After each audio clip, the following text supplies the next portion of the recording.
大家好，还记得这些人吗？还记得这些人背后所代表的意义吗？第一张照片，这位喝了酒以后跑去搭计程车，然后很不小心的把计程车司机打伤了，让计程车司机留下了终身的遗憾，因为在身上造成了无法弥补的伤害。然后第二位，这一位，跟一位小姐搭计程车，然后可能在美女面前总是想要当英雄嘛，所以他也把计程车司机打了一顿。然后再来第三位，这一位是最近比较新的新闻。然后这一位也是，这一位我比较好奇的是，他在打人的同时，为什么旁边的人会帮着他一起打呢？其实这个就是我今天比较想要谈的事情，就是说，这个社会上不可能会是乌托邦。问题是，当这些人身边一定会有朋友、有家人，那当这些人做错事情的时候，旁边人都不会规劝他们吗？旁边人都不会阻拦他们吗？反而是帮着他助纣为虐吗？这是我今天比较想要谈的主题啦，但是我不知道怎么去把这种事情延伸给各位听，所以我先用这三张照片相关联的就是，他们都是在计程车司机面前逞凶斗狠。然后我们再来看这一张，其实这些都有影片，但是我比较顾虑到可能是版权的问题，或者说会影响到别人的权益，诸如此类的，所以我尽量用图片方式避免争议啦。而且说实在话，这些影片在网络上真的很好找，你们只要去搜寻像前面这三张计程车司机被打，你就可以看到很多。然后我现在 po 的这一张，这个戴口罩的司机大哥，他是一个游览车司机，澎湖最出名的就是富康巴士被打。然后这个游览车司机他也是，因为他是大车嘛，然后他要回转，旁边刚好停了两台摩托车，他是说他把窗户打开，跟对方说拍谁，我要回转，可不可以你们让一下？结果对方好像就跟没听到一样，然后就引爆事端。然后他在新闻记者采访的时候，他讲到说，他们台湾人刺青刺凤就可以来澎湖欺负人吗？很妙的都是，大家都自称是台湾人，但是在这种事件上却变成说，台湾人跟澎湖人又不是同一种人。然后我们到底是什么人？这个有机会再谈啊。只是别人说这个谈下去可能会牵扯到更多有政治上的东西。好，这两张，因为这是影片抓下来的，所以分为两张。然后现在这一张，这个应该是让台湾社会最震撼的一位，姓洪吧，我忘记了。然后我尽量不要去谈到他做的什么事情，如果你们认得出来他是谁，做了什么事情，就心知肚明就好。我不想因为这件事情真的让很多人很伤感，只是很纳闷说台湾社会为什么会变成这样子，真的很扯。这些人身边都没有朋友吗？这些人身边都没有家人吗？当这些人为非作歹、作威作福的时候，身边的人都不会制止他们吗？我觉得这很多就像现在的社会一样，任何教育都失败，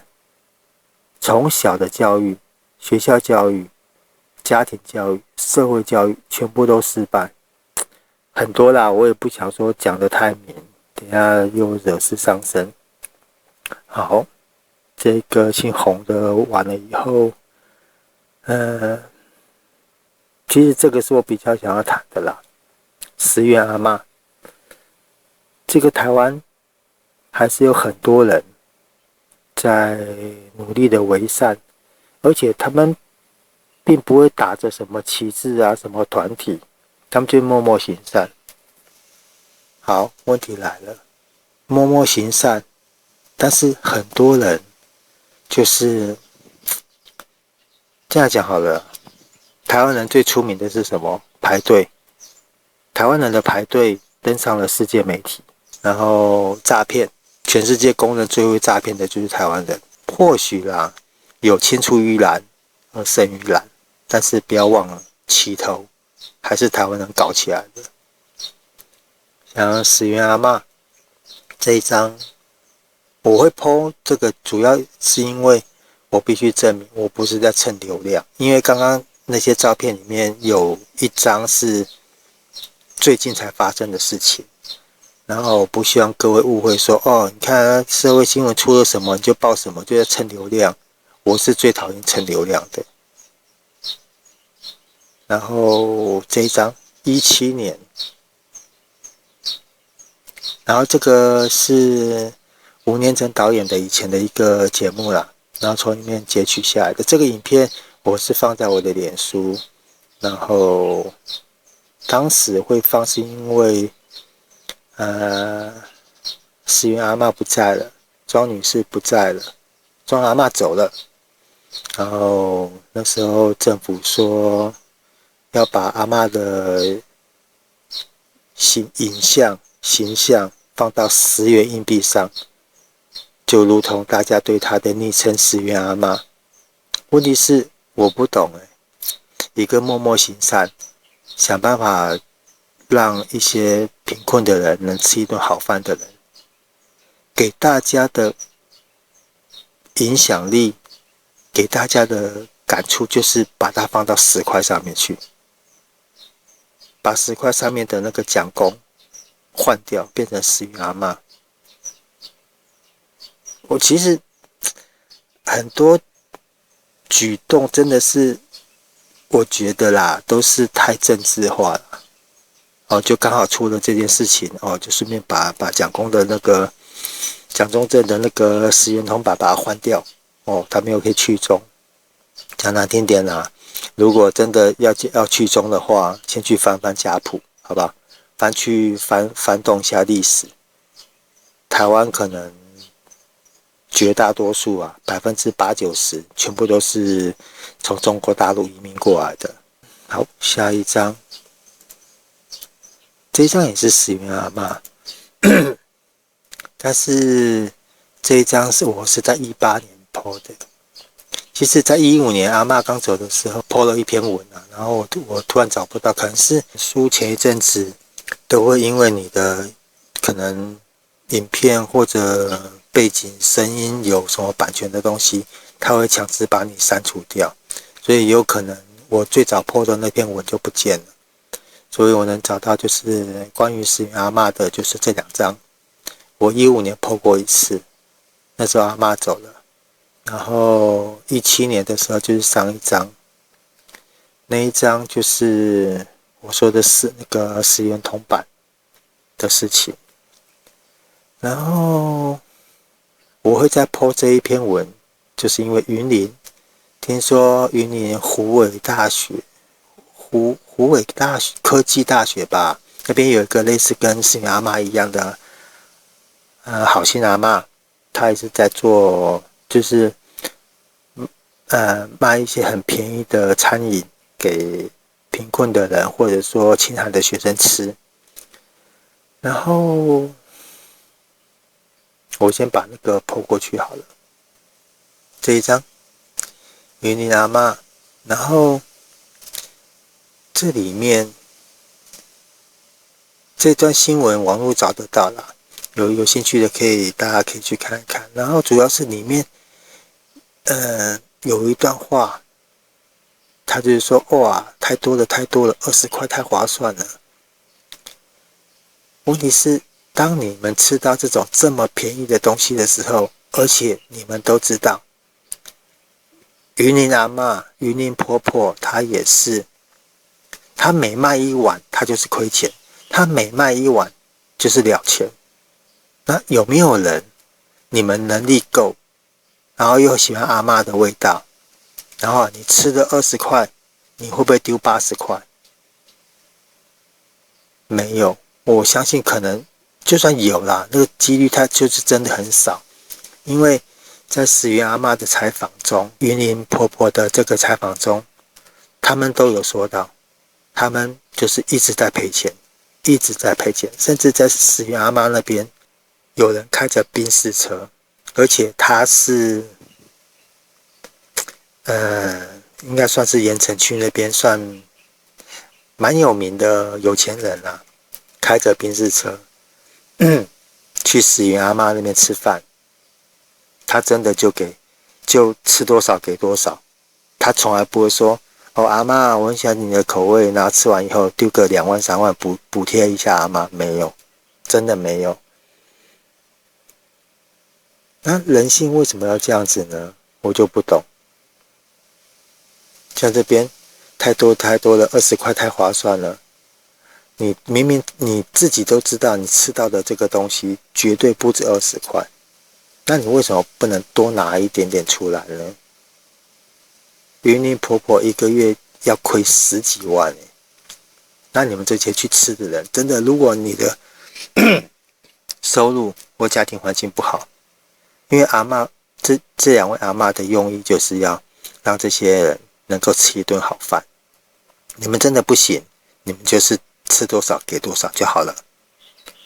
如果真的你们能力够，那为什么不多给一点呢？要5毛给1块，这是3轮车的故事啊。那你今天吃了20块的东西，然后喊出哦太多太划算了，那为什么不多给一点呢？这就是回到刚刚说的排队文化。我记得那时候台湾排队的文化夸张到外国记者来采访，然后他们都就说，你们排了2个小时的队，就为了一个40块50块的早餐汉堡，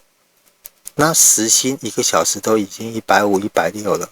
你排两个小时，你就浪费了300多块，然后就为了这个40、50块的汉堡，真的有需要谈到这种地步吗？这个就真的很扯。好，然后最后我用这张图做结尾好了。这个也是在澎湖发生的事情，然后这个影片我还有我应该会放到最后了，但是可能会有牵扯到，因为这个是在公众平台上面看到的影片，所以应该如果没有打马赛克的话，应该不会，我是不确定啦，所以可能我有可能会放，然后但是可能会剪到可能会很乱啊，或者我不会放那就是事发的